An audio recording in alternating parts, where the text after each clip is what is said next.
பொதுவா ஒவ்வொரு கோவில்களையும் பாதுகாக்கிறது கருப்புசாமி அய்யனாரப்பன்னு கேள்விப்பட்டிருப்போம். ஆனா கேரளாவுல கும்பாலாவில் இருக்கிற அனந்தபுர ஏரி கோவில முதலை காவல் காக்குதுன்னு சொன்னா நம்புவீங்களா?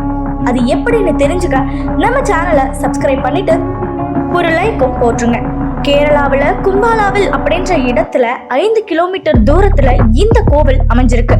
ஏரி சூழ்ந்திருக்கிற இந்த கோவிலை ஒரு முதலை பாதுகாக்குது. ஒரு முதலை இறந்து போனா மற்றொரு முதலன்னு அந்த ஏரிய முதலைகள் காவல் காத்து கொண்டிருக்கு. 2000 ஆண்டுகளுக்கும் மேலாக பழமை வாய்ந்தது அனந்தபுர கோவில்.